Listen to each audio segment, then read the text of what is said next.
Hello friends, स्वागत है आपका हमारे एक और नई वीडियो में। आज का हमारा टॉपिक है blood and its composition. Blood और उसका संगठन, अगर हम हिंदी में बात करें तो सबसे पहले हम ब्लड की बात करते हैं। ब्लड जो है हमारा वो तकरीबन बॉडी का 7% होता है टोटल बॉडी वेट का। इसका मतलब ये हुआ कि अगर 100 किलो का व्यक्ति है, कोई 100 किलो का इंसान, तो उसके अंदर लगभग 7% यानी कि 7 लीटर के आसपास ब्लड होता है। लेकिन अमूमन हम देखते हैं कि इंडियन 75 किलो के एवरेज होते हैं बॉडी वेट में, तो हम ये मान सकते हैं कि 5 से 5.5 किलो का 5.5 किलो या लीटर के आसपास उसके अंदर ब्लड होता है। बच्चों में काफ़ी कम होता है उसके मुकाबले, क्योंकि उनका वेट ही कम होता है, तो उस हिसाब से कम हो जाता है। तो अगर हम ब्लड के कंपोनेंट्स की बात करें तो हमें दो मेजर कंपोनेंट्स ब्लड में देखने को मिलते हैं। एक होता है प्लाज्मा या उसका लिक्विड पार्ट, और दूसरा होता है उसका सॉलिड पार्ट या जिसको कहता है सेल्स। प्लाज्मा टोटल ब्लड का 55% बनाता है और सेल्स जो है वो 45% तक बनाती हैं। सबसे पहले हम प्लाज्मा की बात कर लें। स्ट्रक्चर की बात करें तो प्लाज्मा लिक्विड होता है ऑलमोस्ट, और प्लाज्मा के अंदर लगभग 92% वाटर होता है, और उसमें वाटर में बहुत सारी चीज़ें डिजॉल्व होती हैं, जैसे कुछ प्रोटीन्स डिजॉल्व होती हैं। इनमें एक बहुत इंपॉर्टेंट प्रोटीन है जिसका नाम पड़ता है हिपेरिन। हिपेरिन ऐसा इंपॉर्टेंट प्रोटीन है जो बॉडी के अंदर ब्लड को जमने नहीं देता, और इसका जो निर्माण होता है, इसका बनना होता है यकृत में या लीवर में बनता है ये। तो टर्मिनोलॉजी को खास तौर पे ध्यान रखना, क्योंकि बायोलॉजी की टर्मिनोलॉजी फिर आपको हाथ नहीं आने वाली, और मैं श्योर हूँ कि मैं टर्मिनोलॉजी की जैसी कोई प्रॉब्लम आपको आने नहीं दूंगा इस चैप्टर में, या कहीं पे भी किसी भी जो भी चैप्टर में पढ़ाऊँगा। ठीक है, तो हम बात कर रहे थे कि प्रोटीन्स में हिपेरिन बहुत इंपॉर्टेंट प्रोटीन है जो ब्लड को जमने नहीं देता, और अगर ब्लड किसी रीजन से जम जाए, किसी रीजन से बॉडी के अंदर हिपेरिन ना हो, तो उस केस में ब्लड जम जाएगा, और जमेगा तो फिर डेथ होना पक्की है। तो इसलिए हिपेरिन बहुत इंपॉर्टेंट होता है। इसके अलावा और बहुत सारे प्रोटीन्स होते हैं।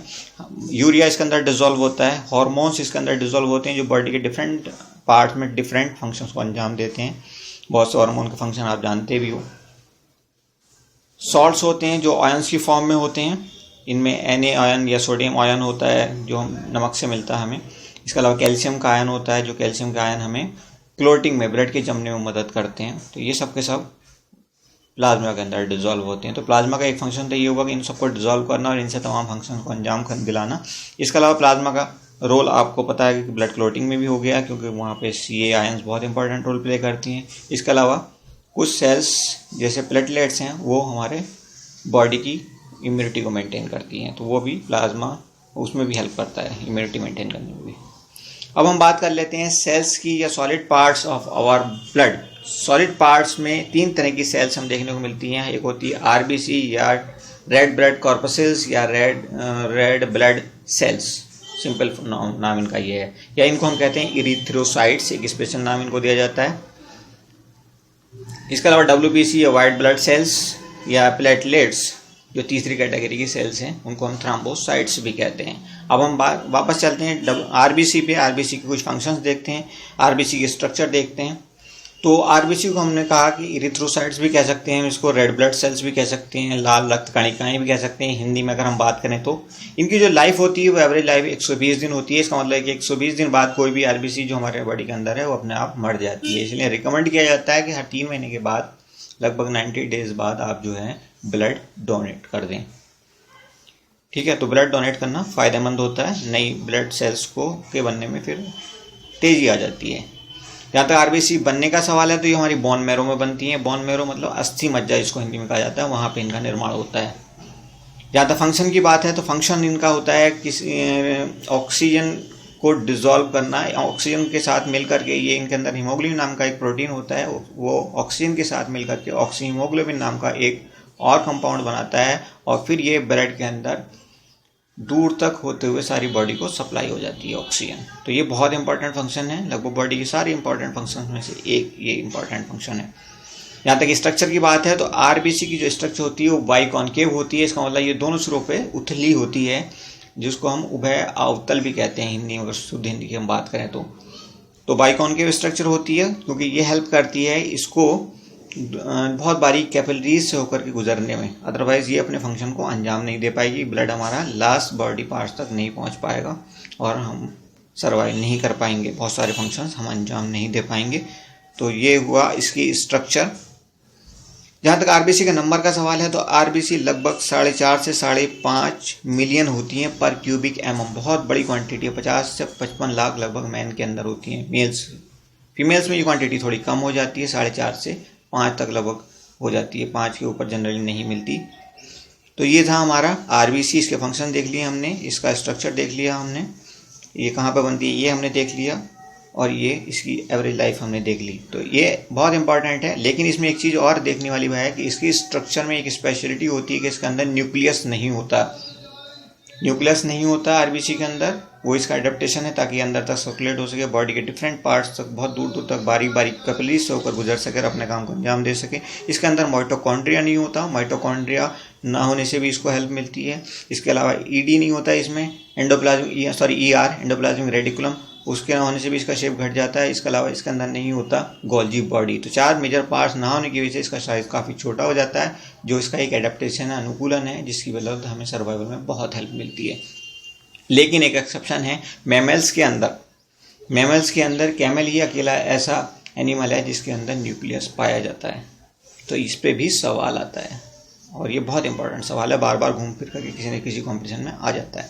आरबीसी अपने आप में बहुत इंपॉर्टेंट है, कई सवाल इस पर जनरेट होते हैं जो हमने बताएं और वो बार बार कहीं ना कहीं आ जाते हैं, आईएएस तक आ जाते हैं। फिर डब्ल्यूबीसी की बात कर लेते हैं। डब्ल्यूबीसी के फंक्शन की अगर हम बात करें तो फंक्शन इसका होता है, बहुत इंपॉर्टेंट फंक्शन है, जिसको कहा जाता है बॉडी की इम्यूनिटी। तो बॉडी की इम्यूनिटी को मेंटेन करने का फंक्शन जो है इसी का है, और ये फेगोसाइट्स भी कहलाती हैं, भक्षण करने वाली सेल्स, फेगोसाइट्स। मतलब कोई भी बाह्य पार्टिकल या कोई भी बैक्टीरिया, कोई वायरस आ जाता है, कोई सी भी ऐसी बॉडी, कोई भी ऐसा फॉरेन पार्ट आ जाता है बॉडी के अंदर जो बॉडी के अंदर नहीं आना चाहिए, तो उसको सेल्स ये वाली घेर लेती हैं और उसको ख़त्म कर देती हैं। तो ये डब्ल्यूबीसी है, श्वेत रक्त कणिकाएं भी कहलाती हैं हिंदी में। और इनकी जो क्वांटिटी अगर हम उसकी बात करें तो 5 से 12,000 पर क्यूबिक एमएम होती है। इसके अलावा इनकी जो एवरेज लाइफ होती है वो 3 से 4 दिन की होती है। डब्ल्यूबीसी का बढ़ना बॉडी के लिए ये माना जाता है कि बॉडी के अंदर कोई इन्फेक्शन हुआ है तभी डब्ल्यूबीसी बहुत बड़ी क्वांटिटी में बनने लगती हैं।